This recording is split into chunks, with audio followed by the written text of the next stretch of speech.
सुनिँदैछ भनेर लेख्नुभयो। धन्यवाद।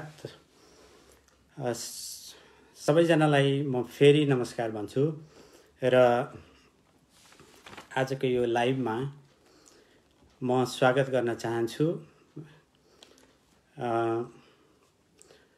हाल म बेलायतको स्कटल्यान्ड गणराज्यको अबर्डिनबाट बोलिराखेको छु। आज यहाँको वेदर राम्रो छ, बाहिर घाम लागिराखेको छ। नर्मली यहाँ चिसै हुन्छ सधैँ, सिमसिमे पानी पर्ने ठाउँ हो, तर लकिली आज वेदर पनि राम्रो छ। त्यस कारणले तपाईहरुले मेरो अनुहार पनि अलिकति हँसिलो देख्नुहुनेछ।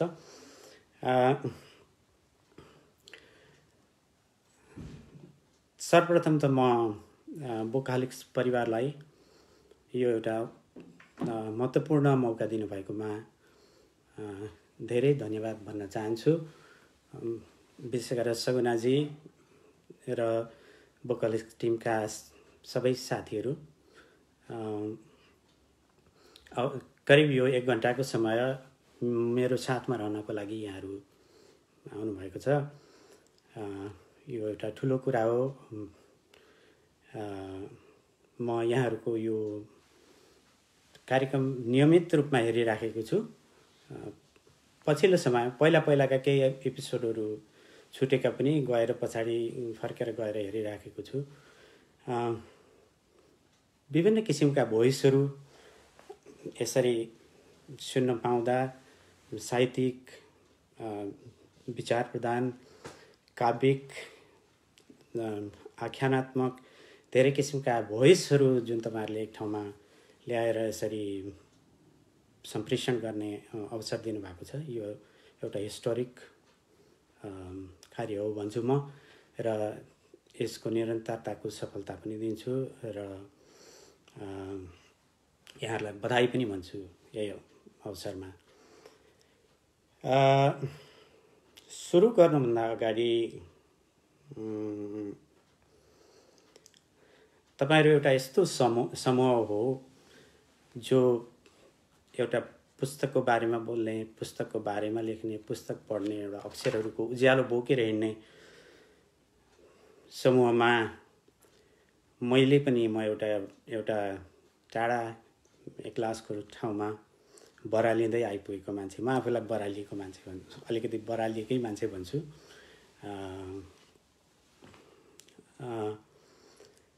मान्छेलाई यो मौका दिनुभएकोमा म बेहद खुसी छु। र म सोचिरहेको थिएँ यस्तो एउटा दिग्गजहरूको समूहमा मैले के नयाँ दिउँ, म के नयाँ दिन सक्छु, मसँग त्यस्तो के नयाँ होला अथवा के त्यस्तो इन्ट्रेस्टिङ होला जो सुनेर तपाईहरुलाई केही समय आनन्द मिलोस् अथवा केही कुराहरू के एउटा इन्साइट प्राप्त होस्। त्यस्तो त मसँग खासै छैन। केही छ भने त्यही मेरा केही कविताहरू होलान्, तिनै सेयर गर्छु। मेरो लेखन यात्राका केही गन्थनहरू होलान्, तिनै सेयर गर्छु भन्ने सोच राखेर बसिराखेको थिएँ। त्यसैले अब म सुरु केबाट गरौँ भन्दाखेरि एउटा झ्याल खोल्न चाहन्छु। म यो स्मृतिको झ्याल, अनि त्यही झ्यालबाट म भित्र पस्ने कोसिस गर्छु। त्यसकारणले म एउटा झ्याल भन्ने शीर्षकको मेरो कविता पढ्न चाहन्छु सुरु गर्दाखेरि। यो कविताप्रति अलिकति मेरो बायस छ। लेखकको आई डोन्ट नो, जुन रचनाले धेरै पाठकहरूलाई हल्लाएको हुन्छ, छोएको हुन्छ, त्यो त अब सार्वजनिक हुन्छ, त्यसमा अब कविको लेखकको काबु रहँदैन। त्यति हुँदाहुँदै पनि कुनै पनि रचनाप्रति आफ्नो बायस नै रहँदो रहेछ। मेरो त्यो कवितामा मेरो पनि अलिकति बायस छ, त्यसकारणले मैले सुरुवात यसैबाट गरौँ भन्ने सोचेँ। झ्याल कविता। आवाज कस्तो आइराखेको छ एकपल्ट म भोइस चेक गर्छु। यो भोल्युम फुलमै रहेछ, जानकारी पाऊँ। झ्याल। जति लगाउन खोजे पनि मेरो कोठाको झ्याल बन्द हुँदैन। जति लगाउन खोजे पनि मेरो कोठाको झ्याल बन्द हुँदैन। लाग्छ कुनै कुनै बेला त बन्द पनि होस् यो झ्याल, तर खुल्लै रहँदा आनन्द पनि लागिरहन्छ। प्रत्येक क्षण हावा जस्तै उडिआउने स्मृतिका झोक्काहरूले उघारिदिने यो झ्याल सधैँ खुलिरहन्छ। बन्द गरौँ खेतमा हावासँग नाचिरहेका घाँसका मसिना हातहरू आएर खोलिदिन्छन्। बन्द गरौँ कलकल बगिरहेको झरनाका तरल हातहरूले तानेर वाङ्गै छाडिदिन्छन्। झरनाको पानीले भिजेका र किनारका सुखा साना ढुङ्गाहरू झ्यालबाट भित्रै आएर भुइँभरि छरिन्छन्। सबै काम छाडेर म खेल्न थाल्छु तीसँग। बन्द गरौँ बारीको पल्लो छेउमा उभिएको आँपको रुखले पनि खोलिदिन्छ झ्याल। जब बतासले बेसरी हल्लाउँछ यसलाई, पातहरू मेरो कोठाभरि छरिन्छन्।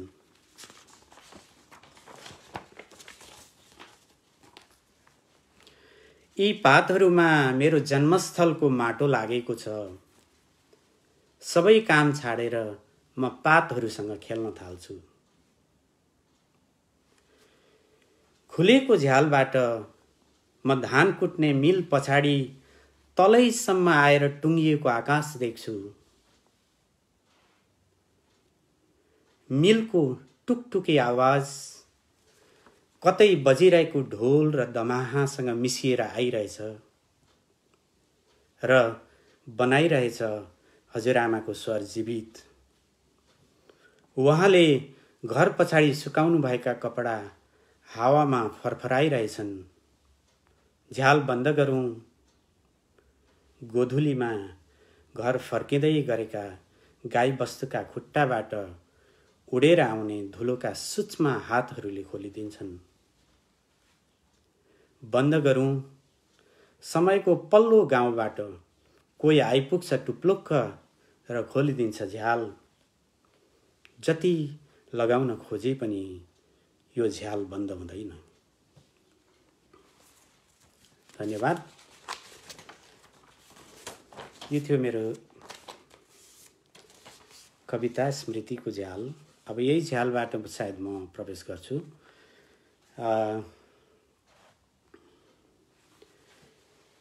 थोरै मेरो लेखन यात्राको संक्षिप्त वा छोटकरी जानकारी, किनभने पछाडि फर्केर हेर्न थाल्दा यति धेरै कुराहरू आउने रहेछन्। कुन कुरामा फोकस गर्ने, कुन कुरा सेयर गर्ने, कुन कुरा छाडिदिने भन्ने कुरा हुँदो रहेछ। अब धेरै आफ्नो विगतका कुराहरू फर्केर कुरा गर्न थाल्दाखेरि एउटै कुरालाई पनि घन्टौँ चाहन सक्छ। त्यसकारणले म अलिकति सेलेक्टिभ भएर सर्टकटमा जाउँ कि भन्ने लागिराखेको छ र बढी रचनामा चाहिँ फोकस गरौँ भन्ने मलाई लागिरहेछ।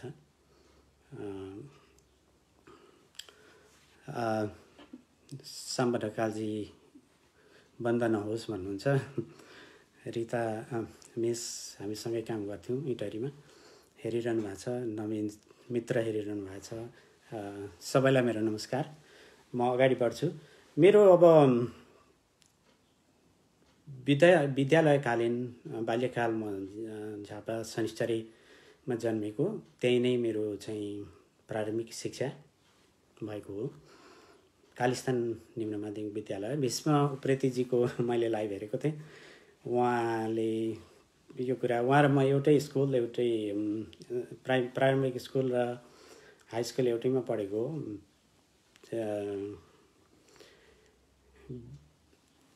त्यस्तो विशेष मेरो स्कुल लाइफमा खास सुनाउन लायक एचिभमेन्ट भनेको खास केही थिएन। म एउटा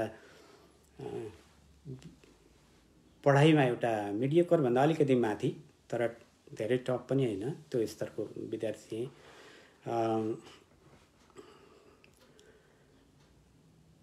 विशेषतः हाई स्कुलमा मेरो लेखनको प्रेरणा भनेको मेरो घरमै मेरो दाजुले केही लेख्नु हुँदो रहेछ, कोर्नु हुँदो रहेछ। मैले त्यहीँबाट यसो कहिलेकाहीँ कपी गरेर कहिलेकाहीँ अलिकति बङ्ग्याएर लेखनको सुरुवात त्यसरी गरेको थिएँ। तर स्कुलको कुनै कम्पिटिसनहरूमा अथवा कुनै त्यो बेलामा कम्पिटिसनमा भाग लिने, कुनै पुरस्कार जित्ने त्यस्तो कामहरू, त्यस्तो सफलता उपलब्धि खास मेरो केही पनि छैन। विशेष त हाई स्कुलमा पढ्दाखेरि भीष्मजी लगायत केही साथीहरू हामी पुस्तकहरू चाहिँ पढ्ने गर्थ्यौँ, उपन्यास विशेष गरेर। म त्यतिखेरको सम्झनामा मैले दौलत विक्रम बिष्टको चपाईका अनुहार पढेको सम्झना गर्छु। हाम्रो एउटा ग्रुपमा हामी बुक सर्कुलेट गर्थ्यौँ। अरू किसिमका बुकहरू पनि हुन्थे, त्यतिकै साहित्यिक मूल्य नभएका जस्तो युधिर, थापा, मार्काका बुकहरू पनि पढिन्थ्यो। तर पनि त्यहाँ अब साहित्य त हुन्थ्यो नै, जसुकै बुक भनेको बुक हो। अक्षरमा पावर हुन्छ, शब्दहरूमा पावर हुन्छ। अस्ति नवीन प्राचीनजीले भन्नुभएको थियो, म सहमत छु। र म हालसालै अभि सुवेदीको फुलानरको डायरी भन्ने किताब पनि पहिला पनि पढेको थिएँ, फेरि म त्यो दोहोऱ्याएर पढ्न मन लाग्छ। अत्यन्तै राम्रो लाग्छ त्यहाँ भएका यसहरू। उहाँले एउटा किताबको बारेमा लेख्नु भएको यसैमा अक्षरहरूको पछाडि ईश्वर हुन्छन् भनेर लेख्नु भएको छ। तिनै अक्षरहरूसँगको सत्सङ्ग त्यहीँबाट सुरु भयो। त्यस पछाडि म पोस्ट सेकेन्डरीमा जान्छु र हाई स्कुलमा र झापामा रहँदा त्यहाँ चाहिँ साहित्यिक गतिविधि, झापामा स्पेसली मैले पढ्ने नै स्कुलमा कृष्ण धरावासी पनि शिक्षक हुनुहुन्थ्यो। यद्यपि मलाई पढाउनु भएन, उहाँ शिक्षक हुनुहुन्थ्यो। दुबसु छेत्री मभन्दा 2 ब्याच सिनियर हुनुहुन्थ्यो। यहाँ भीष्मजीले पनि यो उल्लेख गर्नुभएको छ। भीष्मजी अर्को एकजना साथी लेख्नुहुन्छ, जो उहाँले एउटा उपन्यास पनि निकाल्नु भएको छ, रश्मि शेखर, उहाँ पनि हुनुहुन्थ्यो हामीसँगै। त्यस पछाडि पोस्ट सेकेन्डरीमा चाहिँ म धरानमा बसेँ। धरान अत्यन्तै उर्वर रह्यो र प्रेरणाको दृष्टिकोणले, ऊर्जा प्राप्त गर्ने दृष्टिकोणले धरानमा हुन त साइन्स पढ्थेँ। साइन्स पढ्दाखेरि पनि त्यहाँ मेरो एउटा समूहको साथीहरूसँग म सम्पर्कमा आएँ। त्यहाँ धेरै गतिविधिहरू हुन्थे। तीमध्ये एउटा युवाहरूको, आफ्नै एजका समकालीन युवाहरूको एउटा ग्रुप थियो, अर्को जमात भन्ने। ती साथीहरू एउटा ट्रान्सफर्मेसनको टाइम, जुन अस्ति तीर्थ गुरुङजीले पनि भन्दै हुनुहुन्थ्यो, भुपिनजीको कुरा सुन्थेँ, अनि त्यो कुराहरूले मलाई प्रभाव पार्थ्यो भने जस्तै त्यहाँनेरि अर्को जमातका साथीहरू हुनुहुन्थ्यो। उहाँहरूको नाम लिँदाखेरि रमेश केसी, नमेन सुब्बा पछि चलचित्रतिर जानुभयो, टङ्क घिमिरे हुनुहुन्थ्यो, अनि चन्द्र घिमिरे हुनुहुन्थ्यो। उहाँहरू चन्द्र घिमिरे त अहिले पनि हुनुहुन्छ, अहिले लेखिरहनु भएको छ। विशेष गरेर रमेश केसीसँग चाहिँ मेरो अलिक लामै सत्सङ्ग रह्यो। उहाँहरू तीव्र बौद्धिक कुराहरू गर्नुहुन्थ्यो। उहाँहरूको ग्रुपमा म जाँदाखेरि अत्यन्त तीव्र उहाँहरू तेस्रो आयामको कुरा गर्नुहुन्थ्यो। उहाँहरू टिएस एलियट, एजरा पाउन्डको कविताहरूको कुरा गर्नुहुन्थ्यो। र त्यो समय मलाई अहिले लाग्छ, त्यो समय यस्तो रहेछ कि नेपाली साहित्यमा पनि त्यो मोडर्निस्ट राइटरहरूको प्रभाव भित्रिएको र त्यसले एउटा उचाइ प्राप्त गरेको समय रहेछ, जसमा चाहिँ तेस्रो आयामका बैरागी काइलाहरू, ईश्वर बल्लभ, उहाँहरू। अनि म त्यतिखेर खोजी एकदमै खोज्थेँ। बैरागी काइलाको कविताको किताब प्राप्त थिएन। पुस्तकहरूमा गई खोज्थेँ, जहाँ पनि साझा पुस्तक पसलमा सोध्थेँ, कहीँ पनि हुँदैन थियो त्यो किताब। धेरै पछि मैले एउटा प्राप्त गरेको थिएँ र त्यो पनि हरायो। एकजना साथीले, धरानकै साथीले, म लगेर सबै लेखेर सारेर तपाईँलाई फिर्ता गर्छु है भनेर लानुभएको थियो। फेरि त्यो उहाँसँग पछि सम्पर्क हुन सकेन, त्यत्तिकै गयो त्यो समय। अनि अर्को त्यही बेला मैले सम्झना लायक त्यही बेला साहित्यमा दुईटा लहरहरू रहेछन्। ती दुईटा लहरलाई छुने अवसर हामीले पाएछौँ भन्ने लाग्छ। अर्को लहर चाहिँ श्यामलहरू, विमल निभा, राजा, उहाँहरूको एउटा अर्को लहर थियो, शैलेन्द्र साकार। अनि मैले त्यतिखेर पढेको सम्झिन्छु। बैरागी काइलाको मातेको मान्छेको भाषण भन्ने कविता त कतैबाट पढेको थिएँ।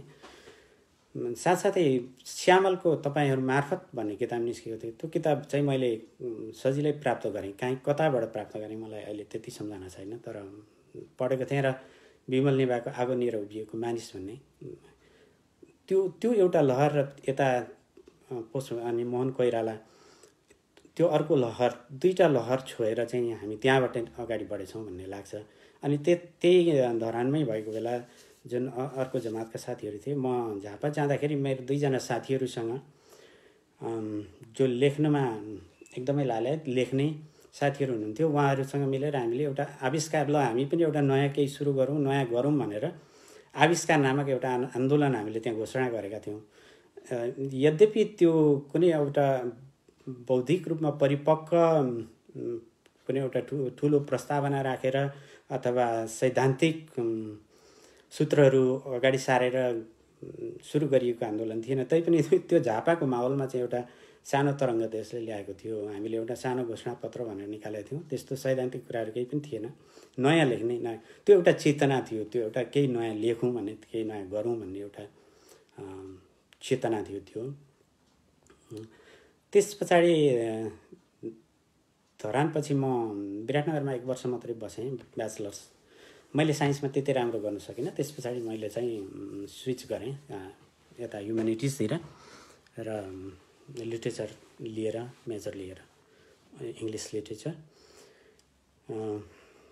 पढ्न थालेँ। विराटनगर 1 वर्ष बसेर म काठमाडौँ गइहालेँ। अनि काठमाडौँमा अलिकति अप्स एन्ड डाउन्स भयो। काठमाडौँको साहित्यिक सर्कलमा चाहिँ मलाई युत्सु आरडी शर्मा भन्ने एकजना साहित्यकार, जो भारतीय मूलका तर अब नेपाली जस्तै भनौँ, नेपाली बोल्ने। अनि म त्रिचण्ड कलेजमा पढ्दाखेरि उहाँ चाहिँ इङ्ग्लिसको लेक्चरर हुनुहुन्थ्यो। उहाँसँग परिचय भयो क्लासहरू बाहिर। अनि उहाँले चाहिँ मलाई शैलेन्द्र साकारसँग परिचित गराउनु भयो। अनि शैलेन्द्र साकारसँग परिचय भएपछि त्यत्तिकै एउटा सत्सङ्ग भयो। साकार भनेको हामीभन्दा सिनियर दाई। अनि उहाँसँग मिलेर ल उहाँको एउटा पत्रिका थन्केर बसिरहेको रहेछ, पत्रिका सम्पादन गरौँ भन्ने कुरा आयो। अनि चिन्तन नामक एउटा पत्रिकामा म सम्पादक भएर, शैलेन्द्र साकार दाई त्यसको प्रधान सम्पादक हुनुहुन्थ्यो। मलाई अहिले त्यो इन्ट्रेस्टिङ लाग्छ त्यो जर्नी, किनभने एउटा कलेज पढिरहेको मान्छे, न कुनै एउटा इकोनोमिक स्टेबिलिटी, कुनै एउटा जब थियो, न केही थियो होइन। एउटा के आकर्षणले हो अब त्यो, न त्यो कुनै पत्रिकाको फन्डिङ, सोलिड एउटा फन्डिङ थियो, न कुनै एउटा फाउन्डेसन थियो। त्यत्तिकै 2-4 यसो विज्ञापन कलेक्सन गरेर छाप्ने, अनि आफै वितरण गर्ने, आफै प्रुफ हेर्ने, अनि आफै प्रेसमा जाने। बडा इन्ट्रेस्टिङ लाग्छ त्यो 2-3 अङ्कहरू निकाल्ने। त्यो एउटा सम्पादनको अनुभव त्यसमा रह्यो। त्यस पछाडि फेरि त्यस्तै एउटा अङ्ग्रेजी, त्यसमा चाहिँ 6 इस्युसम्म मैले काम गरेँ अङ्ग्रेजी, जसमा हामी ट्रान्सलेसन गर्थ्यौँ। ट्रान्सलेसन गर्दै नेपाली लिट्रेचरलाई अङ्ग्रेजीमा लाने र एउटा त्यो किसिमको जर्नल डेभलप गर्ने भन्ने एकजना सरसँग मेरो त्यसै बेला युत्सु आरडी शर्माको माध्यमबाट मोहम्मद हारुन अन्सारी भन्ने, उहाँको चाहिँ स्टेबल जब थियो। उहाँ पाटन कलेजमा चाहिँ लेक्चर गर्नुहुन्थ्यो।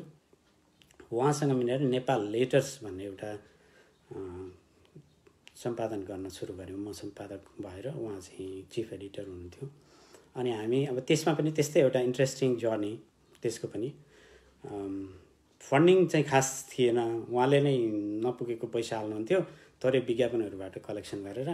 अनि हामी घरि रत्न पार्कको त्यो पार्कमा बसेर, घरि उहाँको घरमा बसेर, घरि कता बाटाको साइडमा बसेर अनुवादहरू गर्थ्यौँ। अनि अनुवाद गर्ने, अनि लगेर फेरि लेटर प्रेसमा छाप्ने, अनि आफै प्रुफ हेर्ने, आफै अनि फेरि बजारमा लिएर जाने, आफै विज्ञापनमा खोज्न जाने, बहुत स्ट्रगलिङ भनौँ न। तर अहिले यसो सम्झेर हेर्दाखेरि एउटा आनन्द पनि लाग्दो रहेछ, त्यो पनि गरिएको थियो भनेर। त्यो अर्को मेरो। अनि यही बेलामा म थोरै अनुवादको बारेमा पनि भनिहाल्छु। अनुवाद एउटा महत्त्वपूर्ण कार्य हो। मैले निकै लामो समयको हिस्सा अनुवादमा पनि दिएको छु। बुक लेन्थको हिसाबले आएको पुस्तक भनेको चाहिँ घनश्यामराज कर्णिकारको एउटा यात्राको बुक हो, my travels in east and west भन्ने। त्यही बेलामा गरेको थिएँ मैले। त्यस पछाडि अर्को अलिकति मेजर भनेको परशुप्रधान दाइका कथाहरू, अनि अरू चाहिँ फुटकर थुप्रै अनुवादहरूमा। त्यतिखेर चाहिँ मेरो ह्याबिट कस्तो थियो भने कुनै कविताहरू पढ्दाखेरि राम्रो लाग्यो भने अनुवाद गरौँ लाग्थ्यो, गरिहाल्थेँ।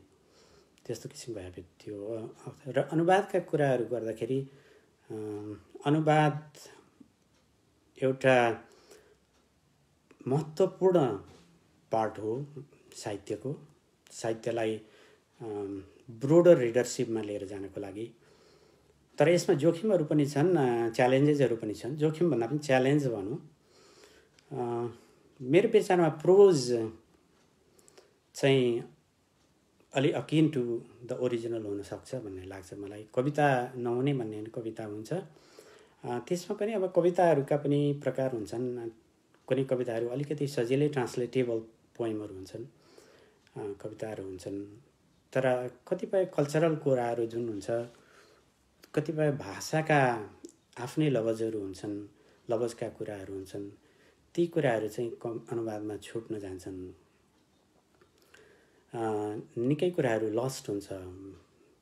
तर कतिपय कविताहरूमा लस्ट मात्रै हुँदैन, कतिपयमा गेन पनि हुन्छ। तर अनुवादको मेन च्यालेन्ज मैले आफूले गर्दाखेरि फेस गरेको चाहिँ कतिपय ठाउँमा अनुवादकले आफै डिसिजन गर्नुपर्ने हुन्छ। कतिपय ल्याङ्ग्वेजको क्ल्यारिटी नभएको कारणले अनुवाद गर्दै जाँदा कुनै कुनै वाक्यहरू यस्ता आइदिन्छन् जो त्यति धेरै क्लियर हुँदैनन्। अब लेखकहरू नजिकै हुँदा त उहाँहरूसँग सोधेर उहाँहरूले के भन्न खोज्नु भएको, अब त्यो त्यो त्यो त्यो स्ट्रक्चरको, ल्याङ्ग्वेज स्ट्रक्चरको ब्युटी चाहिँ त्यहाँनिर डिस्ट्रोय हुन्छ, डिकन्स्ट्रक्ट हुन्छ।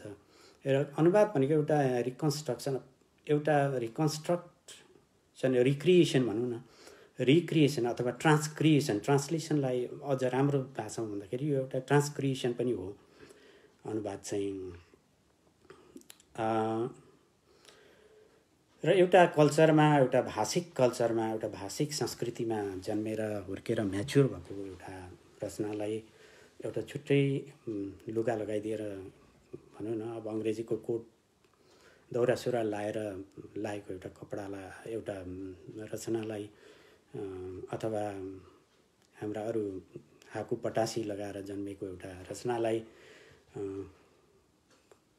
सुट टाई लगाउँदाखेरि, अथवा एउटा कल्चर, भाषिक कल्चरमा हुर्केको रचनालाई अर्को भाषिक कल्चरमा लिएर जाँदाखेरि कति हामी लान सक्छौँ, त्यो एउटा च्यालेन्जको कुरा हुन्छ।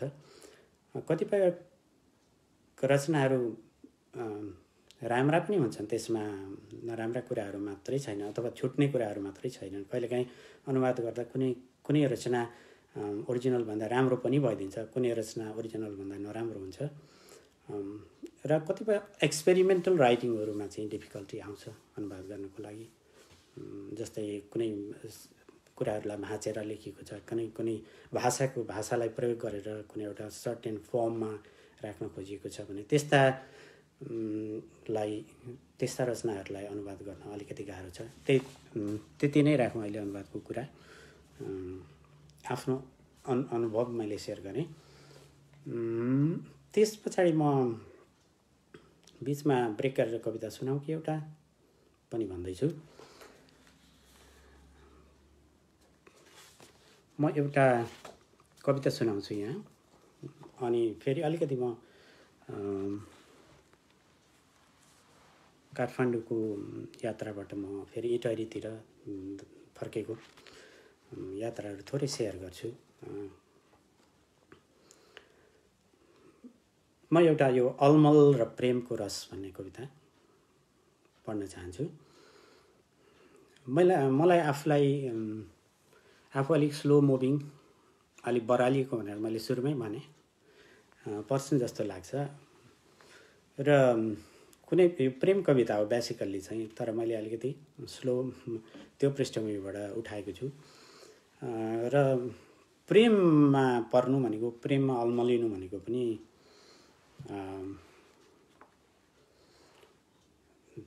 प्रेममा पर्नु भनेको पनि एउटा स्लो उसमा फेसमा हिँड्नु, एउटा अलमलमा पर्नु जस्तो हुन्छ, एउटा मिठो अलमल भन्ने सेन्स मलाई त्यो एक किसिमको इन्साइट आएर लेखेको। हुनु त कविताले आफै बोलेको राम्रो, मैले थोरै भनिदिँदाखेरि अझ त्यसको रसास्वादन डबल हुन्छ कि भन्ने हिसाबले त्यति मात्रै भन्छु म, त्यहाँभन्दा बढी कविताले नै भन्छ। अलमल र प्रेमको रस। मैले आफूलाई भेटेकै अलमलमा हो, मैले आफूलाई पाएकै पहाडको फेदीमा चरा खेदिरहेको बेला हो, सिमसारको नजिकै माटो खेलाइरहेको बेला हो, हिँड्दा पनि एकदम ढिला पाइला चालिरहने म कति धेरै अलमल गरिरहन रुचाउँदो रहेछु।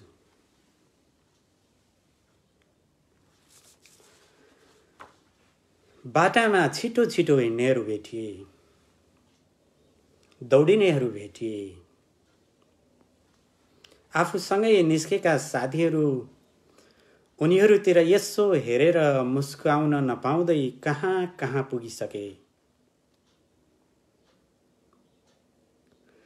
आफूभन्दा पछि निस्केका भाइ बहिनीहरू मैले आँखाका परेली झिमिक्क पारिसक्दा क्षितिजको पल्लो किनारा पुगिसके।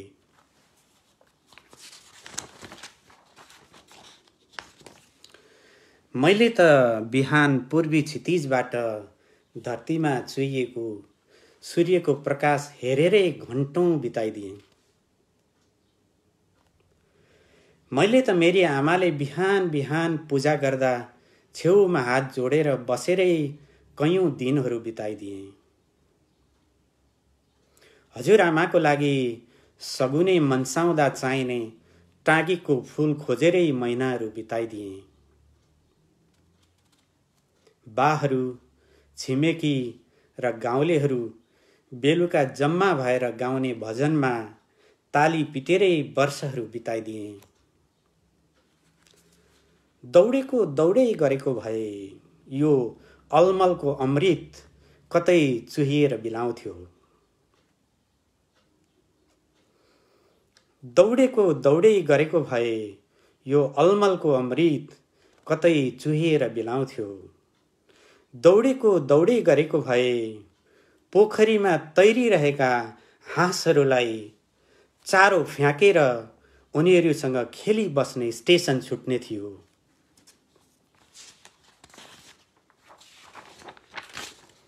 दौडेको दौडै गरेको भए यसरी सँगै बसेर तिग्रा ठटाई ठटाई हाँस्ने साथीहरू कतै छुट्ने थिए। दौडेको दौडै गरेको भए तिमी एउटीको प्रेममा मग्न भएर म कहाँ बस्थे होला। 20औं चोकहरूमा 20औं प्रेमहरू हुन्थे होला। प्रेम भनेकै एउटा अलमल त रहेछ। अलमलिँदा अलमलिँदै मेरा आँखाहरू तिम्रो अनुहारमा फुलेका गालाहरूमा पुगे। मयूर जस्तो नाच्ने ओठहरूसम्म पुगे। दौड्नेहरू दौडिरहन्, मलाई यही अलमलको लत बसेको छ।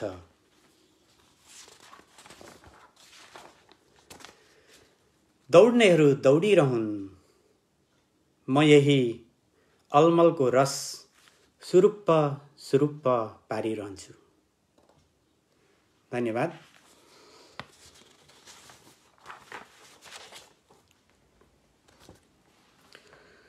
अब म अलिकति फेरि त्यही झ्यालबाट भित्र परसम्म च्याउँदैछु। मैले काठमाडौँमा यही क्रममा अनि शैलेन्द्र साकार लगायत अरू साहित्यिक अग्रज कविहरूसँग पनि सम्पर्कमा आएँ। जस्तै अविनाश श्रेष्ठ, विमल निभाहरूको किताब पढेको थिएँ। विमल निभा, श्यामलहरू सबैसँग चिनजान भयो। एउटा रमाइलो पनि लाग्यो। त्यो एउटा सम्पादन, त्यो एउटा न्यू रहेछ। अनि तर म त्यहाँ मेरो स्टेबल, इकोनोमिकली म स्टेबल थिइनँ, जागिर थिएन खासै राम्रो। स्कुलहरूमा पढाएँ ठाउँ ठाउँमा, तर कुनै लामो एउटा हुन्छ नि स्थायी किसिमको स्टेबिलिटी रहेन। त्यस पछाडि म एसओएस बालग्राम इटरीमा एउटा अलिकति स्टेबल टाइपको जबको अपर्च्युनिटी आयो। हुन त कम्पिटिसनबाट म त्यहाँ सेलेक्ट भएर त्यहाँ काम गर्न थालेँ र त्यो एउटा सुवर्ण समय थियो त्यहाँ इटरी आउनु। म आएको 1.5 वर्षपछि मनु मन्जेलजी पनि आउनुभयो, मेरो अनन्य मित्र। र उहाँ आएपछि विशेष गरेर त्यहाँ एउटा तरङ्ग हामी बिच भयो, हामी केही गरौँ अब। अरू साथीहरू पनि हुनुहुन्थ्यो, कुमुद अधिकारी, दिनेश पौडेल, श्रीधर शर्मा, श्याम भट्टराई। अनि हामीले त्यहाँ एउटा समूह गठन गऱ्यौँ र साहित्यिक कार्यक्रमहरू गर्न थाल्यौँ। त्यो समय एउटा यो कारणले पनि महत्त्वपूर्ण मलाई लाग्छ। त्यही समयमा विराटनगरमा हाम्रा चाहिँ श्रद्धेय अग्रज साहित्यकारहरू, कवि, अत्यन्त आदरणीय कवि जो हुनुहुन्न आज, कृष्णप्रसाद बल अनि परशु प्रधान दाईहरू, बाँडी प्रकाशन अनि विवश पोखरेल पनि त्यहीँ हुनुहुन्थ्यो, लगायत अरू साहित्यकारहरू हुनुहुन्थ्यो। हामी इटरीबाट त्यहाँ चाहिँ एभ्री विक फ्राइडे प्रोग्राम हुन्थ्यो। अनि हामी मनुजी, म र अरू साथीहरू पनि, कुमुदजी जानुहुन्थ्यो, दिनेशजी जानुहुन्थ्यो। हामी गएर त्यहाँनिर कविता वाचन गर्ने। त्यो हाम्रो एउटा मलाई मेरो स्मरणको एउटा मिठो स्मरणहरूमध्ये त्यो पर्छ। र त्यही समयमा मैले चाहिँ मेरो पहिलो कविता सङ्ग्रह प्रकाशन गर्ने, पहिलादेखि लेखिआएका कविताहरूलाई एउटा कन्सोलिडेट गरेर एउटा कलेक्सनको रूपमा निकाल्ने मैले निर्णय गरेँ। त्यसमा हौसला दिनुभयो दाईहरूले, कृष्णप्रसाद बल, परशु दाई, अनि बाँडी प्रकाशनबाट मनोजीहरू, सबै साथीहरूको हौसलाबाट सीमातीत सीमान्त नामक पुस्तक मैले प्रकाशन गर्ने जमर्को गरेँ र गरेँ पनि अब त्यहाँबाट। तर मलाई के लाग्छ भने अहिले फर्केर हेर्दाखेरि अलिकति मैले त्यो किताबको बुक प्रमोसन अस्ति एकजनाले भन्नुभएको थियो, सृजना गर्नु एउटा कुरा हो, एउटा कोठामा बसेर एउटा एकान्त ठाउँमा बसेर हामी सृजना गर्छौँ, प्रकाशन गर्नु अर्को कुरा हो, त्यसलाई फेरि बजारको व्यवस्था गर्नु र पब्लिसिटी। म अलिकति आफूलाई आफ्नो सेल्फ डिसिजन गर्दाखेरि क्रिटिसिजम पनि हुनसक्छ, त्यो पोजिटिभ पोइन्ट पनि हुनसक्छ, अथवा के हुनसक्छ। पब्लिसिटी साई भन्छु म आफूलाई।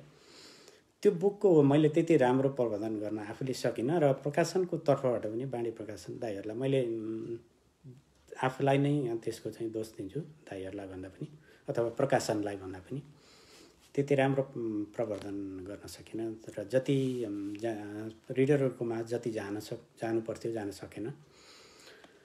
यद्यपि मैले आफूले पर्सनल्ली बाँड्ने ठाउँहरूमा दिने, अब त्यतिखेर चलाने, आफै खर्च गर्ने। अहिले त अब पब्लिसिङको अवस्था अलि राम्रो छ, आफै खर्च गर्ने, छाप्ने, अनि आफै फेरि फ्री कपिजहरू दिएर हिँड्ने,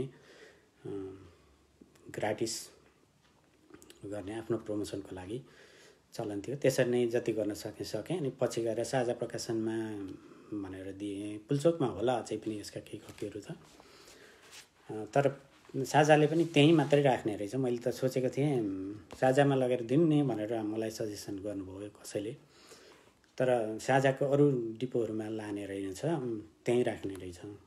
पुल्चोकमा चाहिँ होला अझै पनि 100 कपी कति मैले दिएको थिएँ। म अहिले त्यही अब यो बिचमा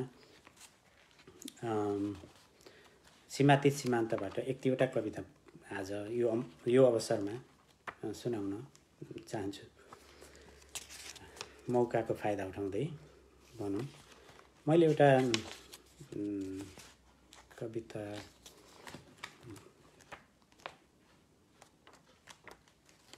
जीवन वृत्त भन्ने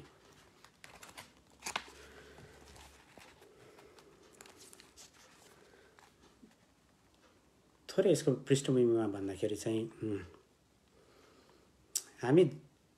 हाम्रो सम टोटल अफ लाइफ हाम्रो राइटिङको जर्नी भनेको एउटा ट्रुथ बोल्ने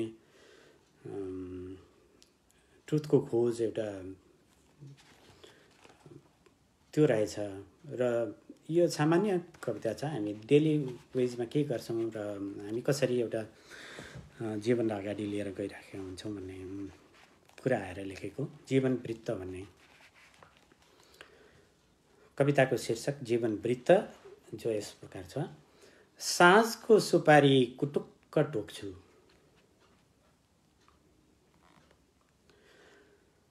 साँझको सुपारी कुटुक्क टोक्छु, साँझभन्दा अगाडि गोधुलीको चुइगम चपाउँछु, दिनको रिमिक्क उज्यालोमा आँखाहरू बोकाएर पस्छु उज्यालोमा, घामसँग घुम्न निस्कन्छु, हावाको किनारसम्म पुग्छु र फर्कन्छु, रातको सिरक ओढ्छु, आँखाहरू मासेर रातको लम्बाइभरि निन्द्राको चुकुल लगाउँछु, बिहानको चकलेट चुस्छु, फेरि दिनभर बुद्धिको जिब्रो चलाउँछु, फेरि दिनभर बुद्धिको जिब्रो चलाउँछु, शब्दातीत सत्यको खोजमा प्रत्येक क्षणको स्वाद लिन्छु र आफूलाई 1 रुपियाँ 2 रुपियाँ झैँ चलाइरहन्छु, खर्च गरिरहन्छु। यो एउटा कविता थियो जीवन वृत्त। त्यस पछाडि अर्को एउटा कविता म यसैबाट पढिहाल्छु, यो बुकको सन्दर्भ आएको हुनाले। यो चाहिँ थोरै अलिकति म अहिले फर्केर यो सङ्ग्रहलाई हेर्दाखेरि त्यतिखेर द्वन्द्वको समय थियो, द्वन्द्व पनि चलिराखेको थियो अनि हामीमा केही निराशा। अनि मैले यो कविता यो कलेक्सनका कविताहरूलाई यसो हेर्दाखेरि त्यतिखेर म के रहेछन् भन्दाखेरि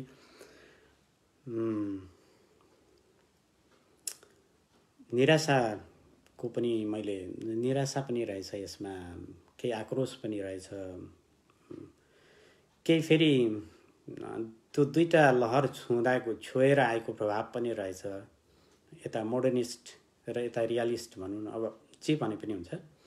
इजम भन्दा पनि दुईटा, यता तेस्रो आयाम कालदाईहरू ईश्वर बल्लभको लहर, मोहन कोइरालाको लहर र यता विमल निभाहरूको लहर। त्यसै बेला धरावासी कृष्ण धरावासीहरू पनि हुनुहुन्थ्यो। अनि यो कविता मैले एउटा अलिकति प्रयोग तरिकाले लेखेको रहेछु। यो चाहिँ थोरै अब अलिकति दर्शन भनौँ न, जीवन दर्शन, अथवा हामी जीवनमा पनि कति जीवनहरू बाँच्दा रहेछौँ। हामी हाँस्दाखेरि पनि हाम्रो हाँसोहरू कति किसिमको, कति फरक हाँसोहरू हुँदो रहेछ, हामी रुँदा पनि कति किसिमका रुवाईहरू हुँदो रहेछन्। एउटा पानीको बिम्बलाई प्रयोग गरेर मैले लेखेको पानीमय भन्ने कविता छ। कृष्ण धरावासीले चाहिँ यसलाई लीलाको पर्सपेक्टिभबाट पनि हेर्न सकिन्छ भन्नुहुन्थ्यो। अब यो अप टु हिम। कविता यस प्रकार छ। पानीभरि प्वालहरू रहेछन्, बग्दै बग्दै आएको पानीमा रोएको आँसु पनि रहेछ।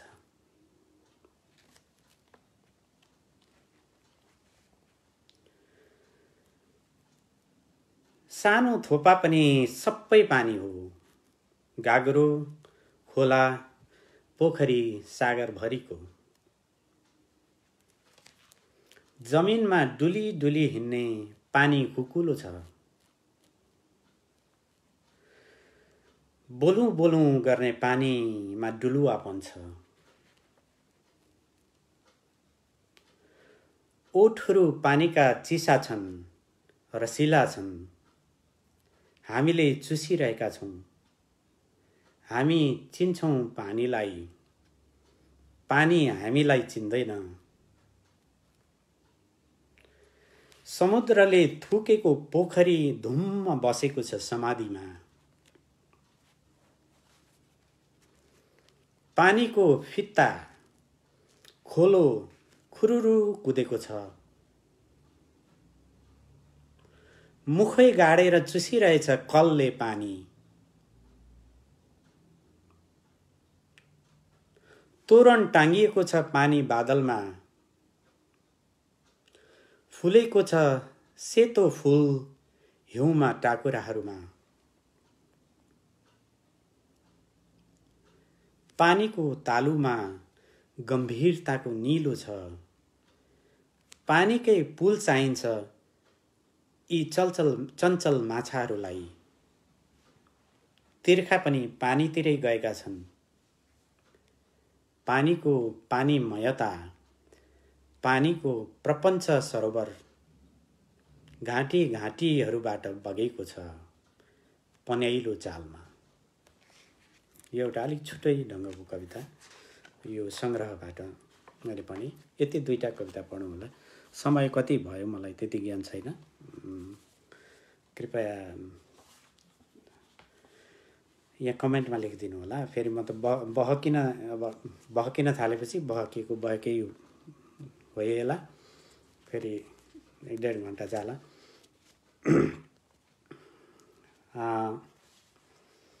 म इटहरीमा थिएँ र यो कविता सङ्ग्रह प्रकाशनको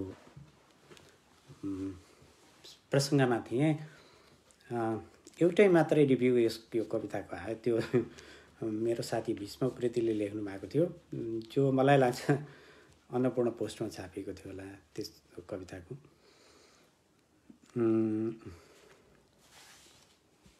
अलिकति म नोटहरू पनि हेर्दैछु के बोल्ने भनेर लेखेको थिएँ।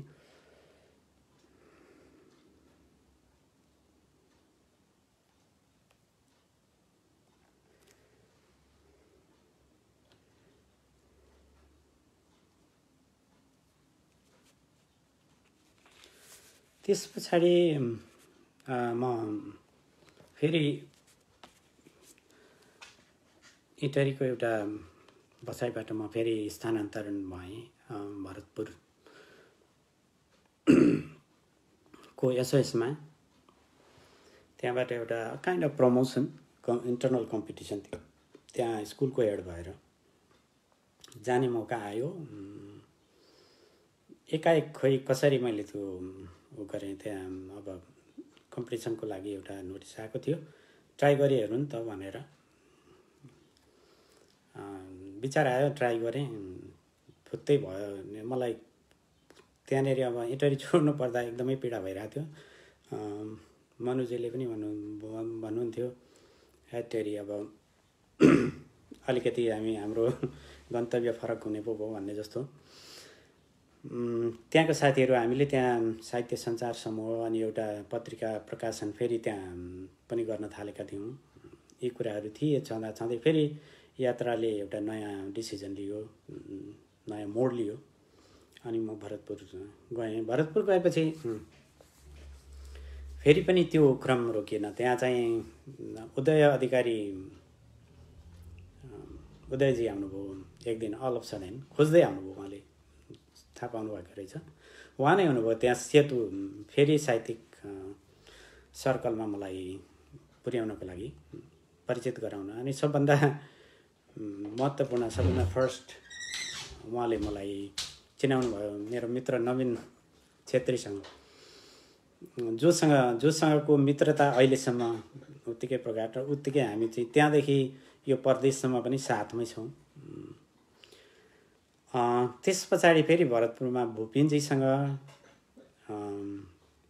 सरिता तिवारी लगायत अब आदरणीय दाईहरू गोविन्द विनोदी अनि अर्को एकजना एकदमै सुन्दर गजल लेख्नुहुन्थ्यो, श्रद्धेय, मैले नाम अहिले फ्याट्टै आएन, उहाँहरूसँग परिचित हुने मौका पाएँ। अनि त्यहाँ भुपिनजीहरूसँग जब हाम्रो उदयजी मार्फत परिचय भयो, त्यहाँ पनि फेरि केही गरौँ भन्ने उहाँहरू पनि सोचमा हुनुहुँदो रहेछ। अनि हामीले एउटा सानो कोठे मिटिङ एक दिन गरेर फेरि एउटा समूह सुरु गरौँ न त भनेर अनि भुपिनजीले ल्याउनु भयो। यसको नाम चाहिँ अब हामी सरिताजी पनि हुनुहुन्थ्यो, म थिएँ, अनि भुपिनजीले नै सुझाउनु भयो यो अक्षर वा सरिताजीले हाम्रो त्यहाँ एउटा कोठे सानो गोष्ठीमा नाम के राख्ने त भन्दाखेरि अक्षर समूह भनेर राखौँ न भन्ने कुरा आयो। अनि हामीले त्यहाँ कविता वाचन गरेको पनि म सम्झिराखेको छु। एक एकवटा कविता वाचन गऱ्यौँ। अनि त्यस कुनै एउटा फर्मल बडी त गठन गरेको होइन, तर एउटा इन्फर्मल्ली एउटा ग्रुप त्यसरी क्रिएट भएको थियो। त्यसको पार्ट हुन पाउँदा मलाई खुसी लाग्छ अहिले पनि, किनभने उहाँहरूले यति राम्रो राम्रो कामहरू गरिरहनु भएको छ। भुपिनजीहरू, उहाँहरूलाई म नमन भन्छु। त्यो एउटा मिठो स्मृति भरतपुर, अनि भरतपुरबाट अनि फेरि कसो कसो जीवनले मलाई यता उडायो। यो जीवनको डिसिजन अब मेरो भन्दा पनि अब यता आएपछि अलिकति म केही समय हराउनै पर्यो। यहाँको एउटा आफ्नै किसिमको जीवनशैली, आफ्नै किसिमका लिमिटेसन्सहरू हुन त हामीले जहिले पनि हामीले कामहरू गर्दाखेरि विदिन लिमिटेसन काम गरिराखेका हुन्छौँ। धेरै लिमिटेसनहरू रहे यहाँका लाइफका अप्स एन्ड डाउन्स। म यता आएको 12 वर्ष जस्तो भइसक्यो र मैले पछिल्लो समयमा चाहिँ मैले आएर सर्वप्रथम त क्रिएटिभ राइटिङको कुरा गर्छु भनेर सोचिरहेको थिएँ। क्रिएटिभ राइटिङको डिग्रीको लागि आएको थिएँ म। पहिला त म वेल्समा आएँ, नवीन छेत्रीज्यू स्कटल्यान्डमा आउनुभयो। म स्वान्सी युनिभर्सिटीमा क्रिएटिभ राइटिङ गरिरहेको थिएँ। नवीनजी आबर्डिन युनिभर्सिटी, यही ठाउँ जुन ठाउँमा हामी छौँ अहिले, यहाँ क्रिएटिभ राइटिङमा मास्टर्स गरिरहनु भएको थियो। म पनि मास्टर्स गरिरहेको थिएँ। अनि मैले मास्टर्स सकेपछि नवीनजीले त्यही मित्रताको म अस्ति एउटा संस्मरण लेखिरहेको थिएँ, त्यहाँनिर मैले एउटा लाइन लेखेको छु। नवीनजीले मित्रताको एउटा मिठो बल्छीले तानेर मलाई यतातिर ल्याउनु भयो र हामी यहाँ सँगै भयौँ।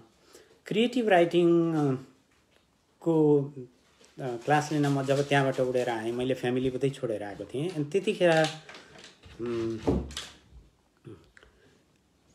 त्यतिखेर मैले चाहिँ क्रिएटिभ राइटिङको अनुभव म सुनाउँदाखेरि क्लासको विशेषतः क्रिएटिभ राइटिङले दिएको क्रिएटिभ राइटिङको क्लासहरूले यो युनिभर्सिटीहरूमा के दिन्छ, प्रायः त्यो कुरा अलिकति म राख्न चाहन्छु। क्रिएटिभ राइटिङको कोर्समा प्रायः इस्ट्याब्लिस्ड राइटरहरू, पोएट्रीको कोर्स छ भने उनीहरू नै हुन्छन् त्यहाँको गुरुहरू भनौँ न।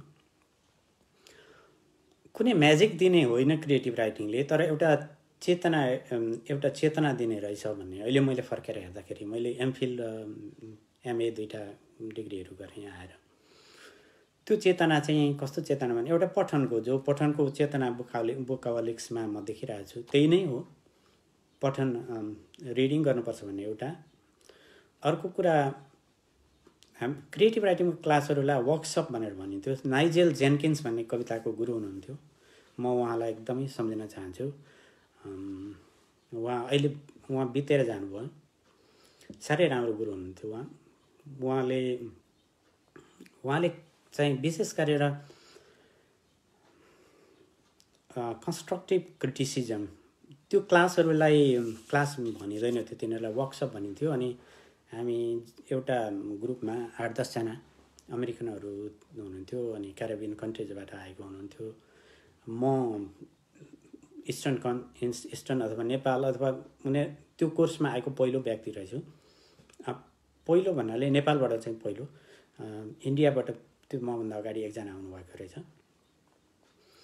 त्यो चाहिँ वर्कसप जस्तो हुन्थ्यो अनि उहाँहरूले चाहिँ एकअर्काले लेखेर चाहिँ केही समय अगाडि इमेल गर्नुपर्ने अनि त्यस पछाडि त्यसमा चाहिँ क्रिटिसिजम हुन्थ्यो, criticism constructive criticism, appreciation plus criticism, के गर्दा त्यसलाई चाहिँ राम्रो बनाउन सकिन्छ र त्यो राइटिङलाई भन्ने कुराहरू हुन्थ्यो।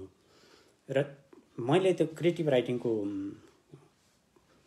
कोर्सले दिने कुराहरूमा चाहिँ एउटा क्रिटिसिजमलाई एक्सेप्ट गर्ने एउटा मनोबल, त्यसलाई पोजिटिभली लिने मनोबल, एउटा पठन संस्कृति, पढ्नु कति जरुरी छ भन्ने कुरा,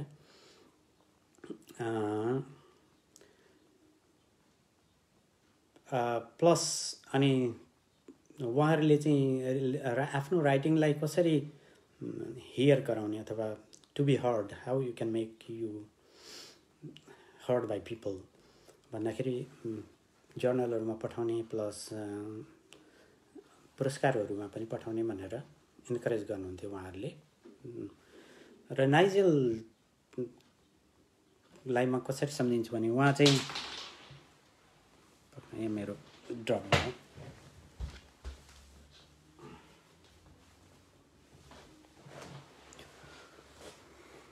नाइजेल चाहिँ एउटा पूर्वीय साहित्यबाट पनि अलिकति पूर्वको घामलाई पनि छोएको मान्छे हुनुहुँदो रहेछ। इन्डिया गएर एउटा बिबिसीको प्रोजेक्टमा इन्डियामा गएर महिनौँ बस्नुभएको रहेछ। अनि उहाँले चाहिँ हाम्रो क्रिएटिभ राइटिङको कोर्समा हाइकु र गजलहरू पनि समावेश गराउनु भएको थियो र हाइकु सम्बन्धी लिट्रेचर हामीलाई दिनुभयो। अनि हाइकुको उहाँले एउटा कलेक्सनै इङ्ग्लिसमा हाइकु लेखेर कलेक्सन पनि निकाल्नु भएको रहेछ। र उहाँले चाहिँ कविताहरूलाई चाहिँ यसरी कविताका शब्दहरूलाई हुन्छ नि, जसरी एउटा साइन्टिस्टले, एउटा बायोलोजिस्ट, एउटा बोटनिस्टले जुन एउटा पातलाई लिएर हातमा राखेर जसरी छामेर त्यसलाई स्टडी गर्छ, त्यसरी नै उहाँले चाहिँ एउटा लाइन शब्दहरूलाई छोएर छामेर हेर्नुहुन्थ्यो र हामीलाई पनि त्यसै गर्नलाई। अनि अर्को एउटा इम्पोर्टेन्ट कुरा उहाँले बताउनु भएको कुलिङ अफ पिरियड भन्ने, लेखेर झट्टै बाहिर निकाली नहाल्नु, नल्याउनु, सम्प्रेषण गरि नहाल्नु, त्यसलाई एउटा कुलिङ अफ पिरियड दिएर राख्नु अनि फेरि आफूले एउटा क्रिटिकल डिस्टेन्स मेन्टेन गरेर हेर्नु भनेर भन्नुहुन्थ्यो। अनि अर्को इम्पोर्टेन्ट कुरा चाहिँ कुनै पनि कविता, कुनै पनि पोइट्री आफै ग्रो हुन्छ जब पहिला त हाम्रो दिमागमा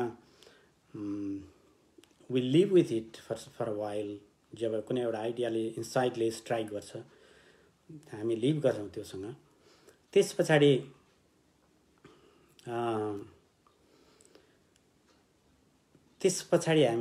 जब हामी लेख्न थाल्छौँ अनि त्यो आफसे आफ ग्रो हुन्छ आउट अफ इटसेल्फ, आफै यहीबाट त्यो कविताले छोटो हुने लामो हुने आफैले कोर्स निर्धारण गर्छ। जसरी नदी एउटा मुहानबाट निस्केपछि आफूले कोर्स बनाउँदै बगेर जान्छ, त्यसरी नै जान्छ भनेर उहाँले भन्नुहुन्थ्यो। त्यो उहाँसँगको मिठो मेरो स्मृति र त्यो क्रिएटिभ राइटिङले दिएको एउटा शिक्षा भनौँ। त्यही आधारमा मैले चाहिँ म त्यति साह्रो पुरस्कारहरूमा जाँगर चलाउँदैन थिएँ। नेपालमा हुँदा पनि म त्यति अब जाँगर लाग्दैन थियो कुनै पनि पुरस्कारहरूमा पठाउन। मैले जर्नल इभन पत्रिकाहरूमा पनि धेरै कविताहरू प्रकाशन गरेको छैन। मधुर फर्क गरिमा केही प्रकाशन त भएका छन् तर त्यति साह्रो छैन, किनभने त्यति अब म त्यस्तै अब अलि साई नै थिएँ, कता कनेक्ट हुने, कता जाने, कसलाई भन्ने, के गर्ने, किनभने त्यत्तिकै बाइपोस्ट पठाएर छापिने सम्भावना अलिक कमै हुन्छ कि भन्ने एउटा थियो मेरो, त्यो मेरो गलत धारणा पनि हुनसक्छ।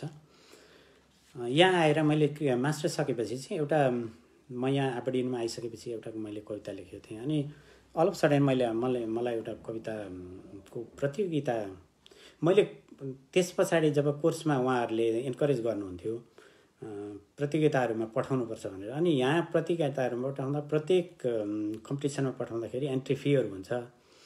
अनि 2-4 वटामा पठाएको थिएँ, तर कहीँबाट केही नआएकोले म यो पनि उही रहेछ कुन काम छैन अब प्रतियोगितामा कन्टेस्टमा पठाएर भनेर म एउटा कुनामा बसेर कहिलेकाहीँ लेख्ने त्यस्तै चलिराखेको थियो। अनि तर यहाँ लोकल उसमा एउटा ग्रुपमा हामी जान्थ्यौँ नवीनजी र म, त्यहाँ गएर सुनाउने चाहिँ गर्थ्यौँ।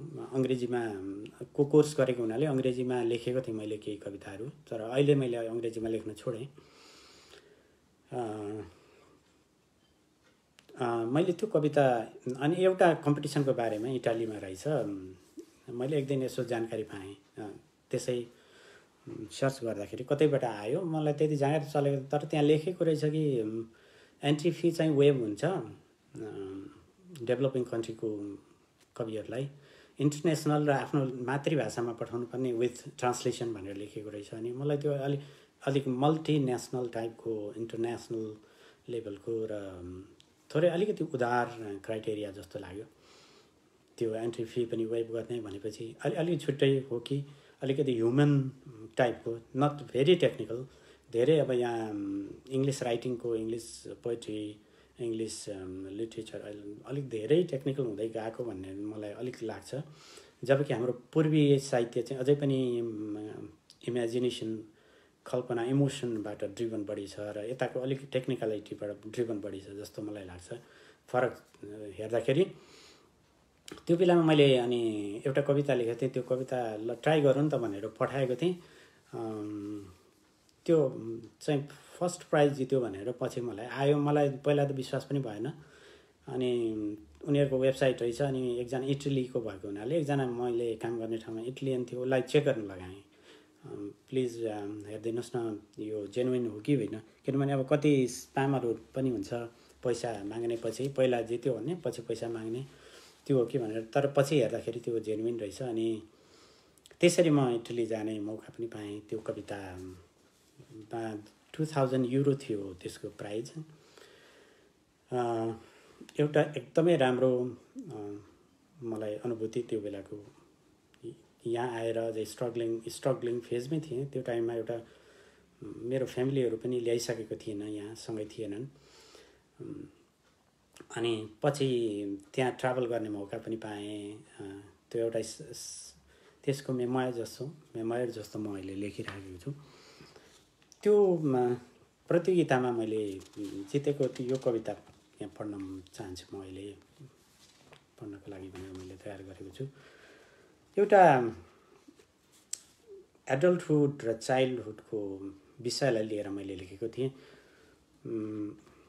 यो एउटा लाइफ, हामी एडल्टले बच्चाहरूलाई प्रोटेक्सनको नाममा कहिलेकाहीँ उनीहरूको आफ्नो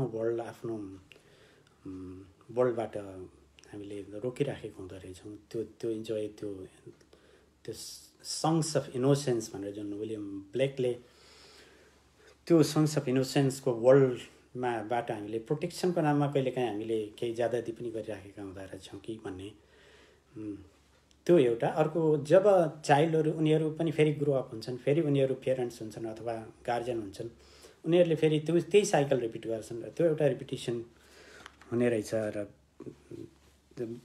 भन्ने एउटा थिम मलाई स्ट्राइक गरेर लेखेको हो। छोरिएको म पढिहाल्छु, धेरै म बोल्दिनँ। म सानै थिएँ जब मैले आफ्नै एउटा घर बनाएँ। सानो मेरो खुसीको झुपडी मेरो बुबाको अग्लो घर नजिकै उभिएको थियो। प्रत्येक दिन त्यो अग्लो घरको छाया म भएतिर आउँथ्यो र मेरो सानोपनलाई निलिदिन्थ्यो। मैले मेरो घरको छानोभरि प्वाल पारेको थिएँ। रातमा म ती प्वालहरूबाट ताराहरूसँग कुरा गर्थेँ, जुनको उज्यालो ओढ्थेँ, झरीलाई त्यहीँबाट भित्र बोलाउँथेँ र नुहाउँथेँ। तर मलाई थाहा थिएन किन मेरो बुबालाई ती प्वालहरूले आक्रोशित बनाउँथ्यो, किन उहाँ झरीबाट भाग्नुहुन्थ्यो र किन आफ्नो जीवन वरिपरि पर्खाल उठाउनुहुन्थ्यो।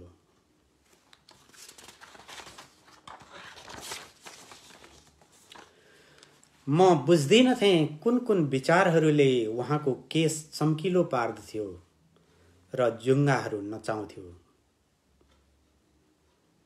म बुझ्दिनथेँ कुन कुन विचारहरूले उहाँको केस चम्किलो पार्दथ्यो र जुङ्गाहरू नचाउँथ्यो। एक दिन उहाँले आफ्ना दारी र जुङ्गा मलाई दिनुभयो, घरबाट फुत्त निस्कनु भयो र कहिल्यै फर्कनु भएन। मैले अनुहारबाट ती दारी र जुङ्गा हरेक दिन खौरेँ, तर ती पटक पटक फर्केर आइरहे। मलाई थाहा भएन म कहिले मेरो अथाह सुखको झुपडीबाट चोरिएँ। कयौं वर्षहरूपछि म उमेरको पल्लो टापुमा पुगेको छु र म त्यो झुपडीतिर पटक पटक फर्केर हेरिरहेछु। त्यो जहाँ थियो त्यही उभिरहेछ। ती दुवै घरहरू रित्ता छन्, तर अहिले अझ नजिक सरेका छन्। बुबाका हातहरू मेरो काँधमा छन् र आँगनहरू स्मृतिका हरिया घाँसहरूले छोपिएका छन्। धन्यवाद। यो थियो मेरो त्यो नोसिडे वर्ल्ड पोइट्री प्राइजमा प्राइज विनर पोएम। अब म धेरै कुराहरू गर्दिनँ। कति टाइमको बारेमा मलाई अलिकति जानकारी भइराखेको छैन। म अब अलिकति यहाँ डायस्पोराका अनुभूतिहरू सङ्गालिएर लेखिएको एक दुईवटा कविता पढ्छु अनि त्यस पछाडि सायद बिदा हुन्छु कि मलाई समयको अलिकति एका भइरहेको छैन। त्यहाँ कमेन्टमा लेखिदिनु भयो भने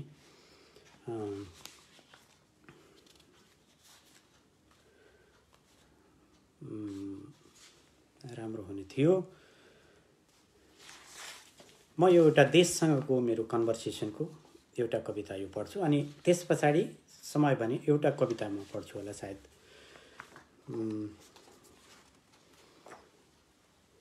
यो मेरो यसको बारेमा म केही भन्दिनँ। यो मेरो देशसँगको कन्भर्सेसन परदेशबाट। शीर्षक छ देशसँग। यात्रामा निस्केको हुँ, जसरी तिमी पनि यात्रामै छौ। जसरी तिमी पनि लडिरहेछौ जीवनको लडाईँ, तिम्रो आँगन छोडेर लड्दै जीवनको सङ्ग्राम म यहाँ आइपुगेको छु।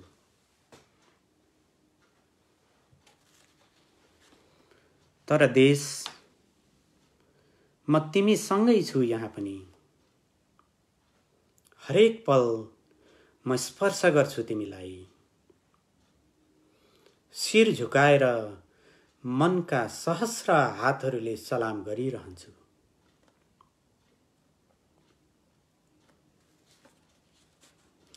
आकाश उस्तै उस्तै लाग्छ, तर त्यहाँको भन्दा अलि तलै झरेर किच्न लागेको भान हुन्छ। ताराहरू ज्यादै कम देखिन्छन्, धरती उस्तै लागे पनि, माटो उस्तै लागे पनि, मान्छेहरू हाँस्ने हाँसोको भाषा फरक छ। मान्छेहरू रुने रुवाईको भाषा फरक छ।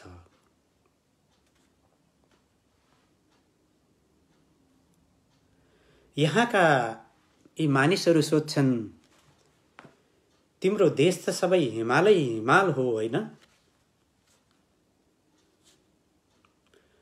म मुस्कुराइरहन्छु सम्झेर तराईको मेरो जन्मस्थल।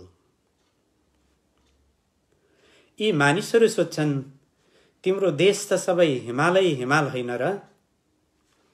म मुस्कुराइरहन्छु सम्झेर तराईको मेरो जन्मस्थल।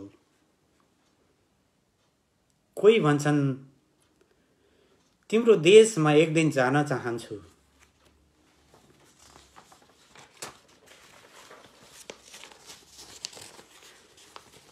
तिम्रो देशमा मेरा मित्रहरू गएर आएर भने त्यो अभूतपूर्व सुन्दर रहेछ। सुनेर यो मलाई संसारका सारा खुसीहरू थुपारेर राख्दा जत्रो ठूलो खुसी लाग्छ। कहिल्यै नहाँसेको हाँसो फुट्छ। यसरी देश म तिमीबाट कहाँ टाढा रहेछु र। मैले बोल्नै रोकिँदा पनि बोलिरहेको हुँदो रहेछु देश। मैले सोच्नै छोड्दा पनि सोचिरहेको हुँदो रहेछु देश। जहाँ पुगे पनि तिमी नरमाउन्जेल म रमाउन्न, तिमी नहाँसुन्जेल म हाँस्दिन, तिमी लड्यौ भने म पनि लड्छु, तिमी उठ्यौ भने म सबभन्दा माथि उठ्छु। यो थियो मेरो देश कविता। कमेन्टहरू म अलिकति हेर्छु। It's okay, he can take time. सगुनाजीले Namin K Chhetri it's okay, he can take time भनेर लेख्नु भएको छ। सायद समय सिद्धिए जस्तो छ। म पढिराखेको छु। उमेश भाइले लेख्नु भएको छ, हो दाजु नमस्कार, मेनी थ्याङ्क्स जो सबै जोडिनु आउनुभएको छ आफ्नो समय दिएर। म एकदमै थ्याङ्क्स भन्छु।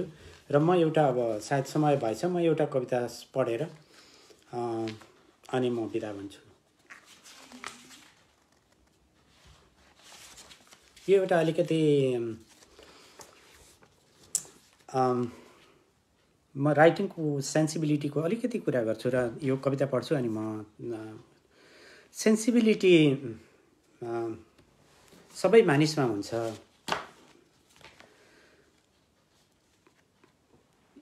त्यस्तै एउटा सेन्सिबिलिटीले हल्लाएर मैले यो कविता लेखेको हो। र मलाई जब सेन्सिबिलिटी, हरेक मान्छेमा सेन्सिबिलिटी हुन्छ, नरोएको मान्छे हुँदैन जीवनमा, कोही न कोही कुनै न कुनै बखत। तर सेन्सिबिलिटी अथवा संवेदना भन्ने शब्द मलाई प्यारो लाग्छ।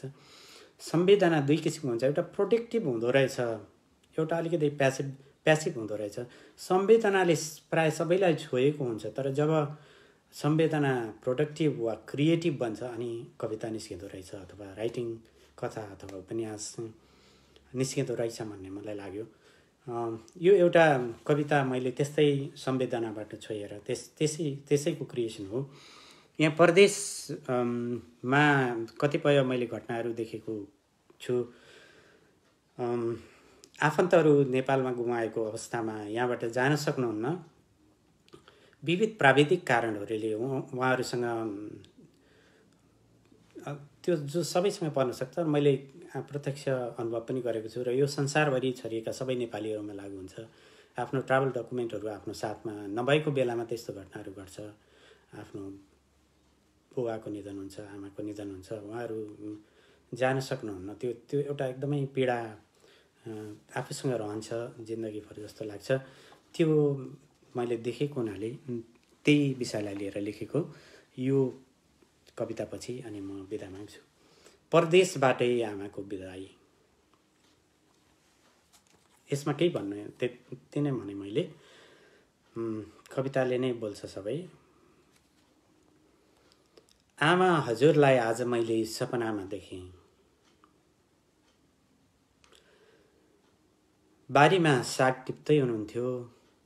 म त सानो बच्चा नै रहेछु। हजुरको पछि पछि हिँडिरहेको थिएँ। आमा हजुरलाई आज मैले सपनामा देखेँ। बारीमा साग टिप्दै हुनुहुन्थ्यो। म त सानो बच्चा नै रहेछु। हजुरको पछि पछि हिँडिरहेको थिएँ। कति मिठो सपना जो अहिले पनि हावामा नाचिरहेको रङ्गीन तोरण जस्तो आँखैमा नाचिरहेको छ। लागिरहेछ म नबिउजेको भए हुन्थ्यो त्यति चाँडो। बिउजिँदा त उही दुर्देश उही कामको हतारो। आमा, हजुरलाई देख्ने भनेको त अब सपनामै मात्र रहेछ। हजुरसँग बोल्ने भनेको पनि सपनामै मात्र रहेछ। त्यसैले लाग्छ घरिघरि रात परिरहे हुन्थ्यो, घरिघरि निदाउन पाइरहे हुन्थ्यो। म उठेर कामतिर दगुर्दा हजुरको पछि पछि हाटतिर दौडेको सम्झन्छु। त्यो दौडाइमा हजुरको साथको मधुरता हुन्थ्यो। यो दौडाइमा विस्वादको दबाब छ। यिनै खुट्टाहरूको पनि कति धेरै किसिमका दौडहरू हुने रहेछन्। कामबाट फर्कँदा सम्झन्छु हजुरले भुटेर राखेका मकैका ठेट्ना वा उसिनेको तरुल।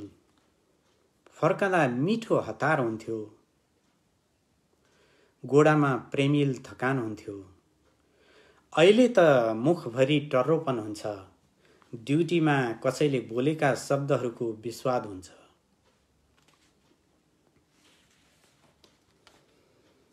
तर आमा, परदेशै भए पनि दुःखले जोडेको एउटा घर छ।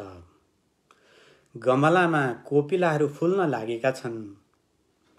घर गएर फुलमा पानी हाल्नु छ।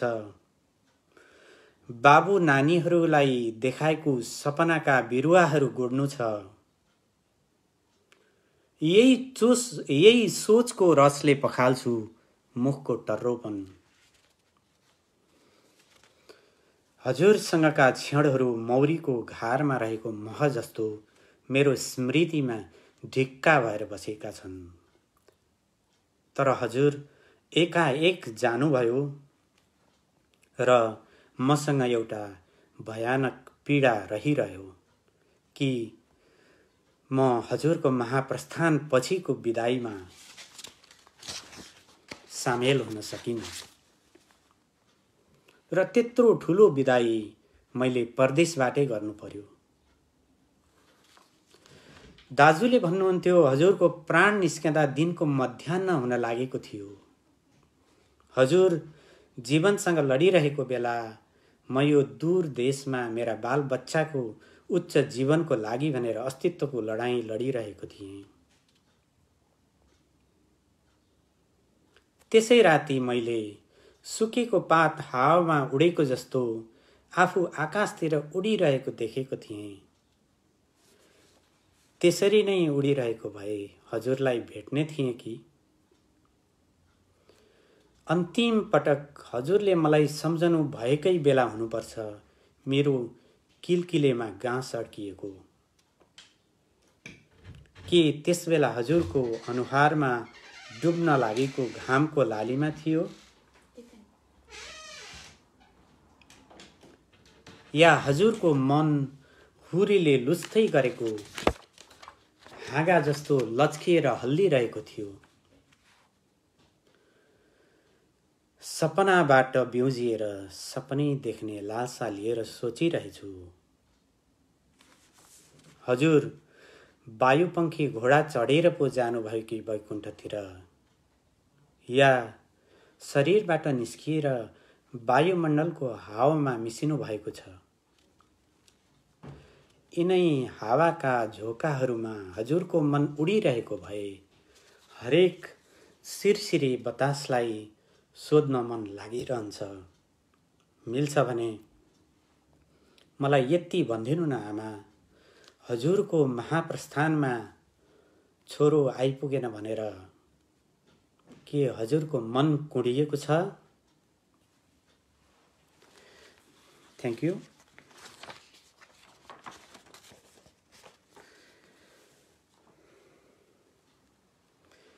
मैले यहाँ अब सबैजनाको कमेन्टहरू देखिराखेको छु। अहिले मैले अब रेस्पोन्ड गर्न क्वेसनहरू त खास छैनन् जस्तो छ। सायद टाइम भयो कि जस्तो लाग्छ।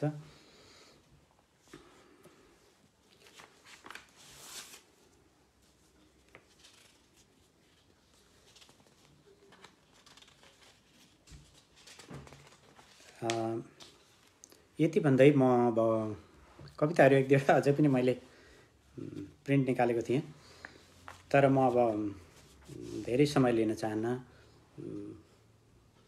धेरै कुरा धेरै खायो भने चिनी पनि मिठो हुँदैन भन्छन् भन्ने हाम्रो भनाइ छ।